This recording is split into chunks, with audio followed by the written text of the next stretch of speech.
good afternoon to all of you. Sorry we have started a little bit late due to some technical reason. हम लोग अब थोड़े से कुछ देरी से 5 मिनट की देरी से आपके सामने हैं। कुछ तकनीकी ख़राबी से हम लोग आपके सामने नहीं हो पाए, आपके सामने नहीं आ पाए। तो एक बार फिर मैं doctor Sujeet K Srivastava here for your MNS program human health and disease.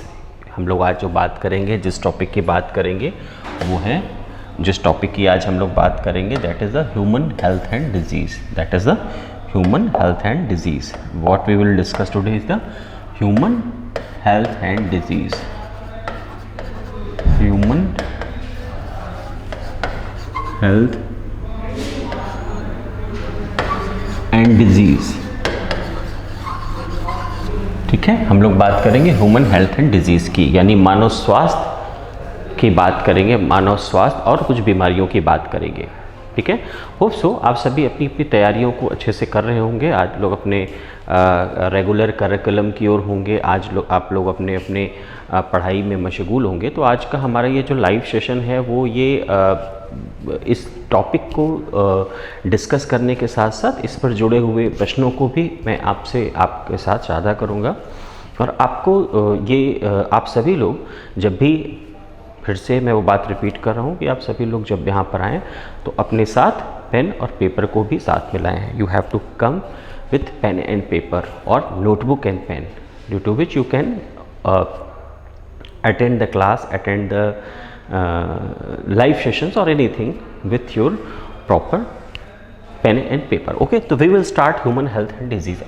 इससे पहले जैसा कि हम लोग जान चुके हैं कि हेल्थ क्या है, इससे पहले हम लोग ने बात करी थी, डिजीज़ की बात करी थी, बीमारियों की बात करी थी। आज हम लोग उससे आगे की बात करेंगे। जैसा कि हम लोग ने लास्ट अपने लेक्चर में देखा था कि जो बीमारियाँ होती हैं वो विभिन्न प्रकार की होती हैं। कम्युनिकेबल डिजीज़ होती हैं, नॉन कम्युनिकेबल डिजीज़ होती हैं। 2 तरह की बीमारियाँ प्रमुख रूप से पाई जाती हैं, वो है संचारी रोग और असंचारी रोग। यानी कि डिजीज़ जो होती है, जो बीमारी होती है, वो मुख्यतः 2 तरीके की आपके सामने उपस्थित होती है। First one is the communicable यानी कि संचारी रोग, और दूसरा जो है, जो बीमारी थी हम लोगों ने डिस्कस करी थी, वो थी नॉन कम्युनिकेबल यानी कि असंचारी रोग। इनके बारे में हम लोग अब तक बात कर चुके हैं, हेल्थ के बारे में बात कर चुके हैं। अब हम लोग थोड़ा सा बात करेंगे कि डिजीज़ की, जो डिजीज़ के कुछ अन्य टाइप हैं उनके बारे में बात करेंगे। बीमारियों का जो एक दूसरा टाइप है जिसके बारे में हम आपसे डिस्कस करेंगे, जिसके लिए हम आपसे डिस्कस करेंगे, वो उनके this is mainly based on the onset of the disease, onset of the disease condition, and that's why we divide it into 2 important category. That is a 2 important category, that is disease, basically 2 important type on the basis of their onset of the condition is the chronic and acute. Chronic and acute यानी 2 तरह की बीमारियां जो हैं आपके सामने हैं। वो बीमारियां हैं कौन कौन सी? Chronic and acute. There are mainly 2 type of disease here, we can them the chronic disease and the acute disease. तो what is the chronic disease? ये क्रॉनिक क्या है, ये एक्यूट क्या है?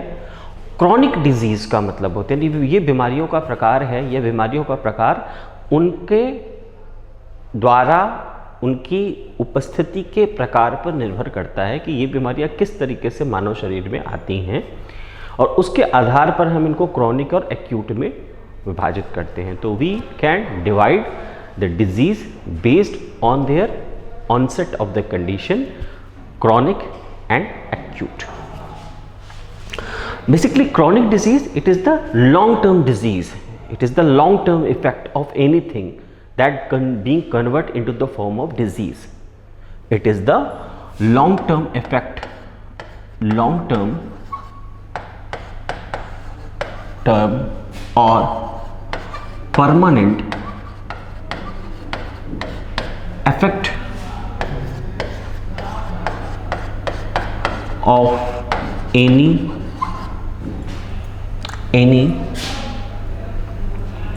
condition for the disease.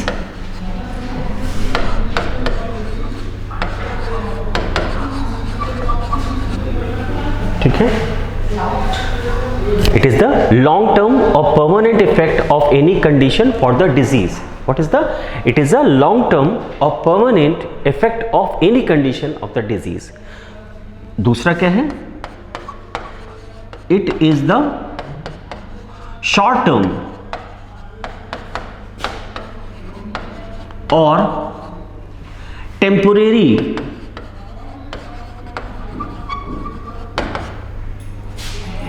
effect of any undesirable change or condition.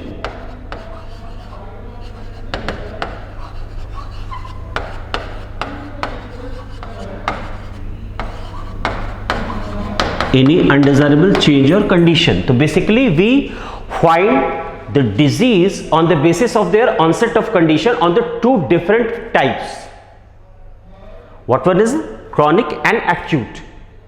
Chronic, it is the long term or permanent effect of any condition for the disease.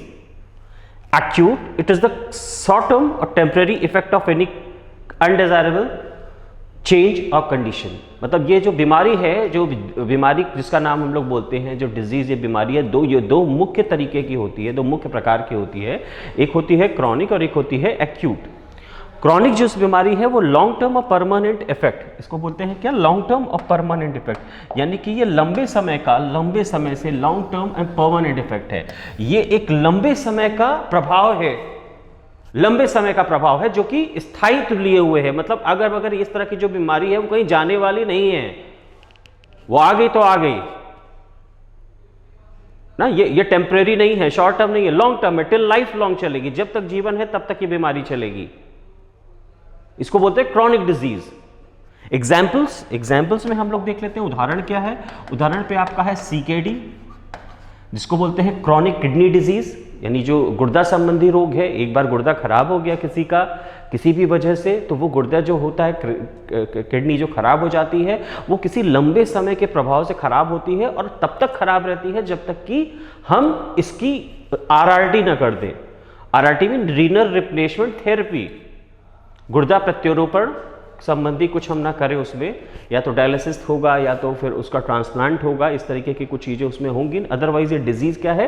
Till life long चलेगी. और अगर RRT भी होती है तो भी लाइफ लॉन्ग चलेगा. और ये प्रोग्रेसिव डिजीज होती है. हमेशा जो क्रॉनिक डिजीज होती है प्रोग्रेसिव होती है. प्रोग्रेसिव का मतलब ये हमेशा आगे की स्टेजेस की ओर बढ़ती है. कैंसर, इसमें एक और भी लाते हैं बात, कैंसर.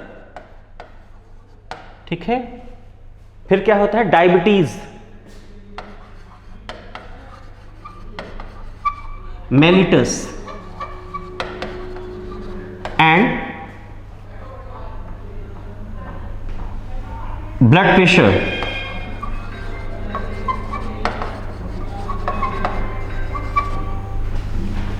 Cardiac disease,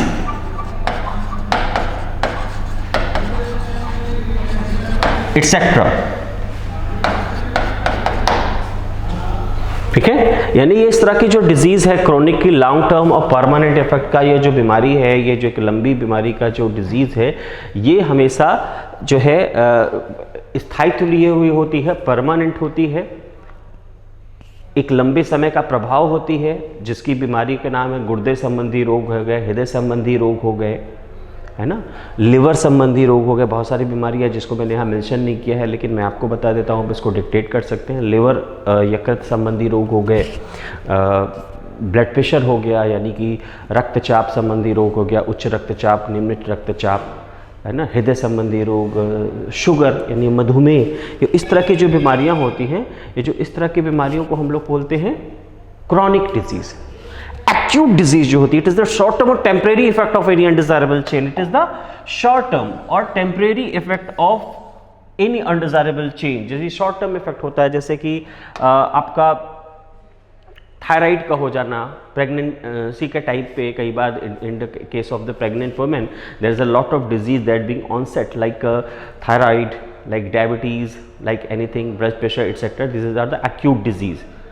जो बीमारी थोड़े समय के लिए आती है और थोड़े समय के लिए चली जाती है, फीवर का होना, है ना, सर्दी खांसी का होना, ये सारी का, या इन्फेक्शन का किसी होना, कोई इन्फेक्शन का होना, तो ये टेम्परेरी इफेक्ट होता है, परमानेंट नहीं होता। इन्फेक्शन होता है, ठीक हो जाता है, ऐसा नहीं कि वो इन्फेक्शन हो गया तो हमेशा हो गया। तो इस तरह की जो बीमारियां होती हैं उनको हम लोग एक्यूट डिजीज बोलते हैं। तो इसको हम लोग रख सकते हैं इन्फेक्शियस डिजीज,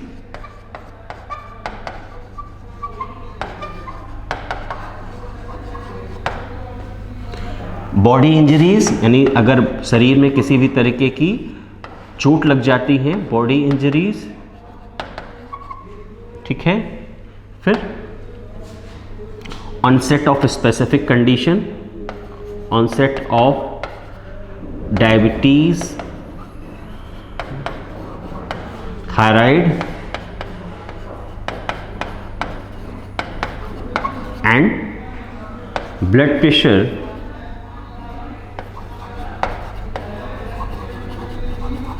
ड्यूरिंग प्रेगनेंसी।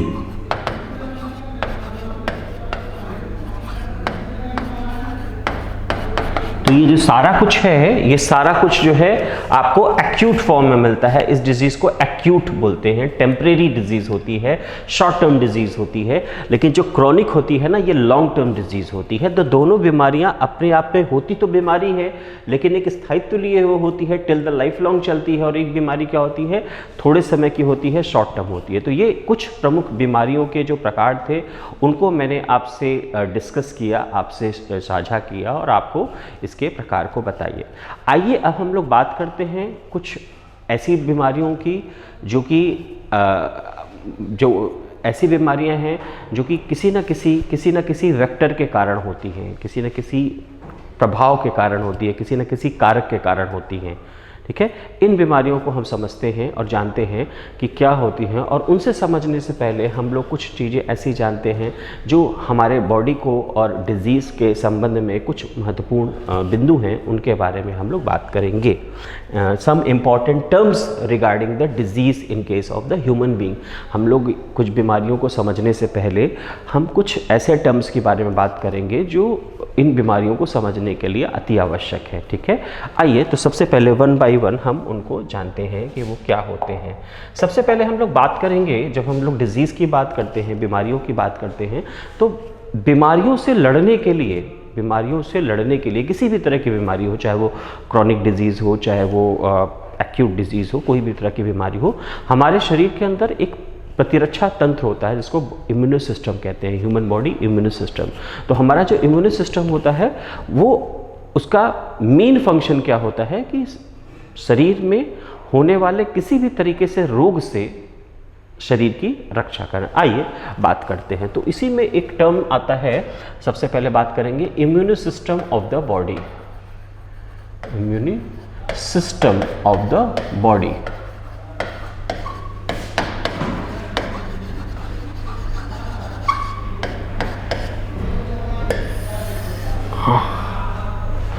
तो ये जो इम्यून सिस्टम होता है, शरीर का जो प्रतिरक्षा तंत्र होता है, उसका जो मेन फंक्शन होता है वो हमारे शरीर की रक्षा करना होता है विभिन्न प्रकार के बाहरी कारणों से, और शरीर के अंदर होने वाले कारणों से भी वो कुछ हद तक हमारी रक्षा करता है।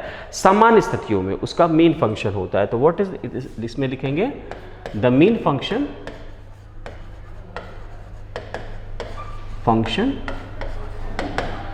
is to provide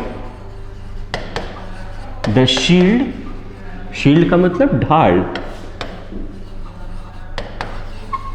any type of infection,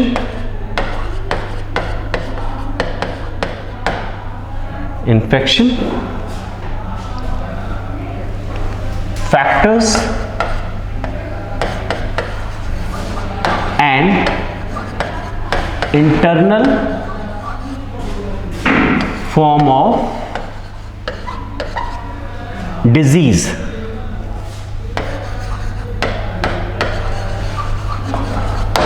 ठीक है, तो ये हम समझ सकते हैं। The main function is to provide shield, the main function is to provide shield. Shield का मतलब ढाल, the main function is to provide shield, ढाल किसके, शील्ड अगेंस्ट, सॉरी यहां पर एक पॉइंट है, shield against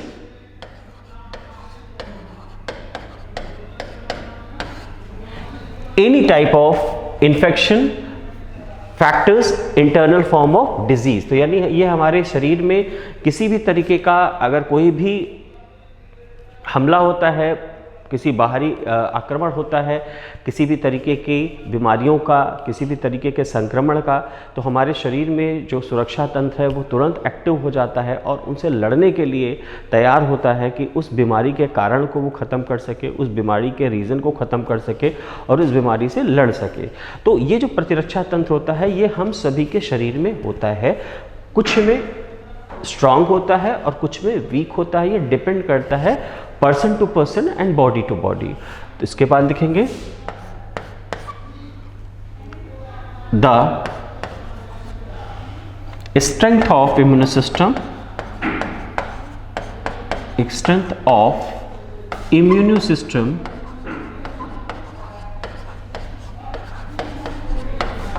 is vary with the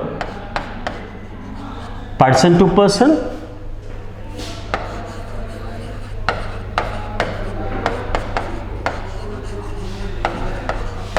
and body to the body।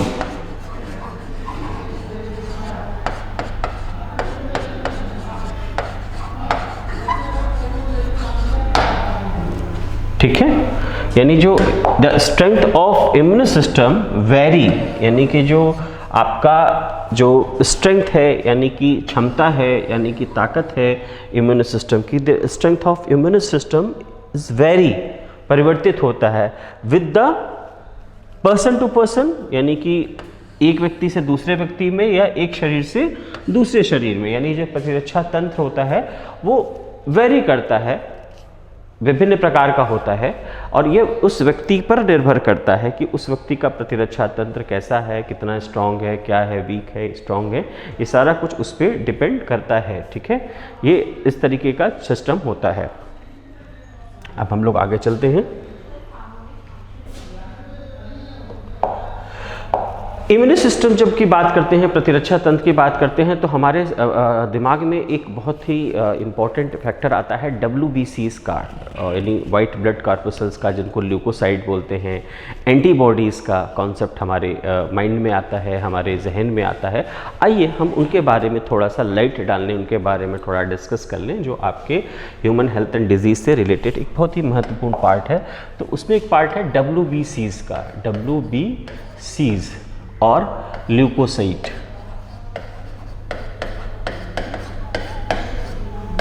ठीक है,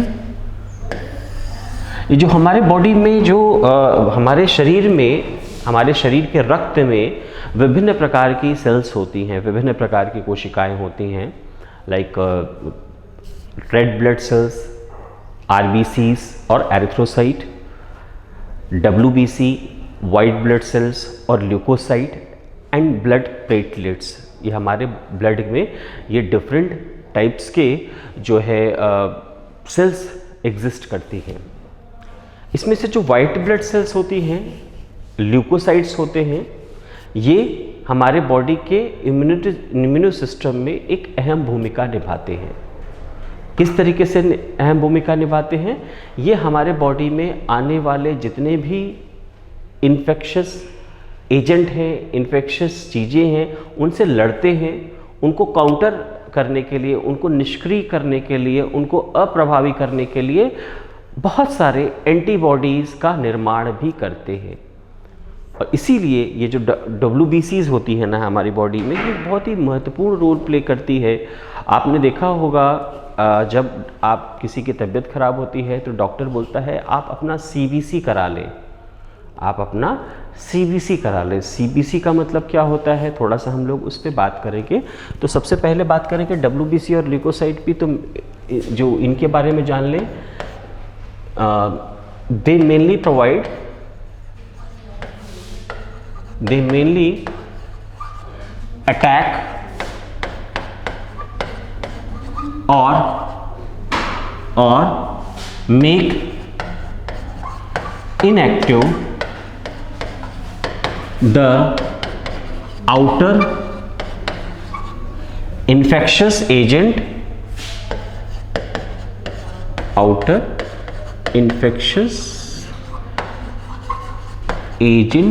or any undesirable factor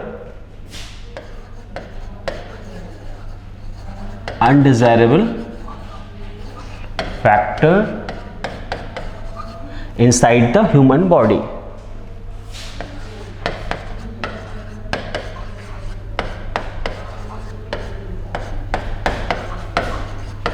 Inside the human body. ठीक है, ये क्या कह रहा है? कह रहा है कि दे मेनली अटैक और मेक इनएक्टिव किसको? The outer infectious agent or any undesirable factor inside the human body. ये कह रहा है कि ये जो WBC है ना, ये जो श्वेत रुधिर कणिकाएं हैं ना, इनका जो प्रमुख कार्य है वो कार्य क्या है? इनका जो प्रमुख कार्य है ये अटैक करना है, उन पर लड़ना है, उन पे आक्रमण करना है या उनको निष्क्रिय कर देना है। किनको निष्क्रिय कर देना है? जो बाहर से आने वाला संक्रमण का कारक है, जो बाहर से आने वाला संक्रमण का कारक है या किसी भी तरीके का ऐसा अवांछनीय तत्व है जिसकी कि शरीर में हमारे प्रवेश हो चुका है। ये काम किसका है? आपका WBCs का है या ल्यूकोसाइट का है? श्वेत रुधिर कणिकाओं का है। बात समझ में आ रही है? I hope you getting the my point. What is the point? What is the point? Point is that the mainly WBC or leukocyte, they mainly attack or make inactive the outer infectious agent or any undesirable factor inside the human body. यानी कि जो WBCs का जो काम है, श्वेत रुधिर कणिकाओं का काम है, ये मुख्य रूप से क्या करना है? मुख्य रूप से निष्क्रिय कर देना है, अप्रभावी कर देना है या उन पर आक्रमण कर देना है। किन पर कर देना है? जो शरीर के अंदर आते हैं ऐसे संक्रमण के तत्व जो कि बीमारी पैदा करते हैं। ठीक है, इसीलिए ये हमारे बॉडी में बहुत महत्वपूर्ण है। और जब भी किसी को बीमारी होती है, किसी को इन्फेक्शन होता है या कुछ होता है, तो डॉक्टर आपसे क्या बोलता है कि आप CBC करा लें अपना। CBC का मतलब क्या? आइए कुछ इनके बारे में जान लेते हैं। कुछ टर्म्स हैं जो आपको हेल्पफुल होंगे। CBC कराने को बोलते हैं। तो what is the meaning of the CBC? एक नोट लगा लें और नोट में हम बात करेंगे CBC की। CBC means what? CBC it is mean complete blood count. Gives me complete blood count. ये डॉक्टर आपको ज़रूर बोलता है, यानी कि जब भी आपकी तबीयत खराब होती है तो डॉक्टर बोलता है आप अपना CBC चेक करा लें। CBC का मतलब क्या होता है? कंप्लीट ब्लड काउंट, यानी संपूर्ण रुधिर की जांच। तो जब इसमें आप जांच कराते हैं अपने ब्लड की, तो आपको अपने ब्लड में सब कुछ आपका टेस्ट हो जाता है कि ब्लड में हीमोग्लोबिन कितना है, ब्लड में ल्यूकोसाइट कितना है, ब्लड में लिम्फोसाइट कितना है। बहुत सारा तरह तरह की चीज़ें हैं जो आपसे इसमें डिस्कस सॉरी तो हम लोग बात कर रहे थे कि जब आप अपने रुधिर की जांच कराते हैं, ब्लड की जांच कराते हैं, जिसको CBC बोलते हैं, तो उसमें विभिन्न प्रकार के आपके जांच निकल के आती है, जिसमें हमको ये पता चलता है कि आपके जो बॉडी में जो रुधिर है यानी जो ब्लड है उसकी क्या कंडीशंस हैं, उसकी क्या स्थिति है। तो उसको बोलते हैं कंप्लीट ब्लड काउंट। उसके बाद इसी में एक आता है TLC, उसको बोलते हैं आपका TLC बोलते हैं, इसको बोलते हैं TLC। What does it mean? Total leukocyte count. Leukocyte count. Total leukocyte count का मतलब क्या हुआ कि इसमें श्वेत रुधिर कणिकाएं कितनी हैं, श्वेत रुधिर कणिकाएं कितनी होती हैं, जिसको TLC बोलते हैं। एक होता है CBC जिसको कंप्लीट ब्लड काउंट, और एक होता है TLC टोटल ल्यूकोसाइट काउंट जिसको बोलते हैं। यानी कि हमारे शरीर में श्वेत रुधिर कणिकाएं कितनी हैं रक्त में, इसका पता इससे चलता है। तो ये हमको क्या इंडिकेट करता है? इंडिकेट ये करता है कि अगर हमारे बॉडी में किसी भी तरीके का इन्फेक्शन है, किसी भी तरीके का संक्रमण है, किसी भी तरीके का कोई बाहर का तत्व आया है, तो हमारे शरीर में जो TLC होता है ना, उसके नंबर्स बढ़ जाते हैं, उसके नंबर्स इंक्रीज करते हैं एज पर the infectious agent makes entry inside our body, क्योंकि हमारा शरीर उनसे लड़ने के लिए विभिन्न प्रकार के ल्यूकोसाइट तैयार करता है और उनको भेजता है उनको निष्क्रिय करने के लिए। तो अगर किसी का TLC बढ़ा हुआ है एक लिमिट से ज़्यादा, यानी 10,000 से ज़्यादा जिसकी TLC होती है, 8,000 से ज़्यादा TLC होती है, तो हम कहते हैं उसकी बॉडी में इन्फेक्शन आ गया है, क्योंकि 10,000 से ज़्यादा का TLC नहीं होना चाहिए। तो TLC count must not be exceed 10,000, है ना। तो if TLC is greater than 10,000 then we can assess that the body get any type of infection. यानी अगर किसी के शरीर में TLC का जो संख्या है वो 10,000 से ज़्यादा बढ़ गई है 100 ml में, तो हम बोल सकते हैं कि उसमें जो है आपका इन्फेक्शन क्रॉस कर गया। और अगर ये बढ़ती ही जाए, 10,000 है, 14,000 है, 15,000 है, 20,000 है या 25,000 है, तो अगर ये TLC बढ़ रही है तो आप ये समझ सकते हैं कि शरीर में कहीं ना कहीं जो संक्रमण है, कोई इन्फेक्शन है, वो भी क्या हो रहा है? बढ़ रहा है और ख़तरनाक स्तर पे पहुंच रहा है। जितना TLC बढ़ेगा उतना ही बॉडी में इन्फेक्शन बहुत ही ख़राब स्थिति में जाएगा। तो इसलिए ये एक बहुत ही अच्छा इंडिकेटर है, बॉडी में इंडिकेट करता है। क्या करता है कि बॉडी में इन्फेक्शंस का कंडीशन क्या है। तो आप लोगों ने इसको होप सो नोट कर लिया होगा। WBC और ल्यूकोसाइट दे मेनली अटैक और make inactive the outer infectious agent और any undesirable factor inside the human body, ये नोट कर लिया होगा। फिर आपने नोट किया होगा CBC कंप्लीट ब्लड काउंट, इसका मतलब होता है then TLC total leukocyte count, ठीक है। तो as we know as our infection increases, the TLC count also increases. If the TLC count increases means it's the indication of the infection inside our body. यानी अगर तो TLC का संख्या बढ़ रहा है मतलब हमारे शरीर में इन्फेक्शन यानी संक्रमण भी बढ़ रहा है। तो इसको इस तरीके से लिख सकते हैं, इसको इस तरीके से हम जान सकते हैं। वो कैसे कह सकते हैं? TLC is directly proportional to the infection inside the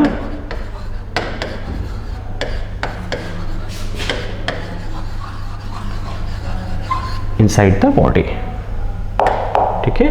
तो ये इस तरीके से हम कह सकते हैं ये एक TLC is the direct proportional to the infection inside the body, यानी कि जो आपका TLC है टोटल ल्यूकोसाइट काउंट है वो सीधे सीधे उस अनुपात में, उसके समानुपातिक अनुपात में बढ़ता है जिस अनुपात में संक्रमण बढ़ता है। तो ये एक तरीके का हमें इंडिकेशन है बॉडी में, इंडिकेटर है। किस चीज़ का इंडिकेटर है? बॉडी में इन्फेक्शस के स्टेट को जानने का। तो TLC को इस तरीके से भी लिख सकते हैं, TLC को इस तरीके से लिख सकते हैं। TLC is an indicator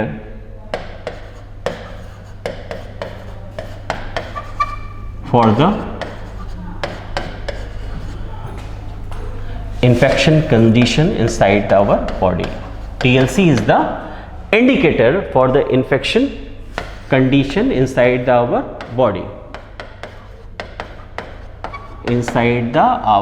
body.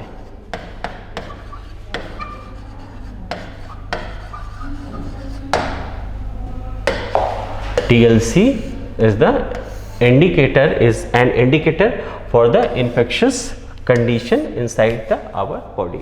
यानी कि TLC एक तरीके का इंडिकेटर है इन्फेक्शंस कंडीशन का हमारे बॉडी के अंदर, ठीक है। तो आज हम लोगों ने एक तरीके से एक बहुत ही लंबा टॉपिक है, बहुत ही महत्वपूर्ण टॉपिक है। और जिस तरह के आप जानते हैं कि जो मिलिट्री नर्सिंग सर्विस का जो परीक्षा आप देने जा रहे हैं, ये परीक्षा जीव विज्ञान पर आधारित परीक्षा है।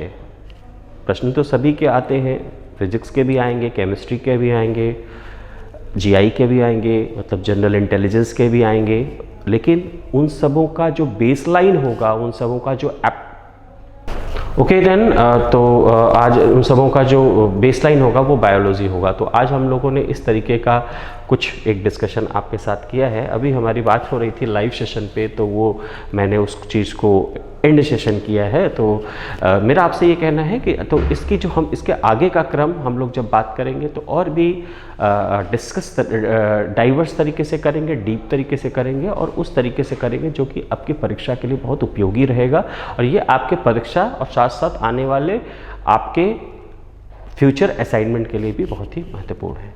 अगर किसी को कोई भी चीज़ें नहीं समझ में आई हो या कोई ऐसे प्रश्न हैं तो आप उचित माध्यमों के द्वारा मुझसे पूछ सकते हैं। थैंक यू, धन्यवाद।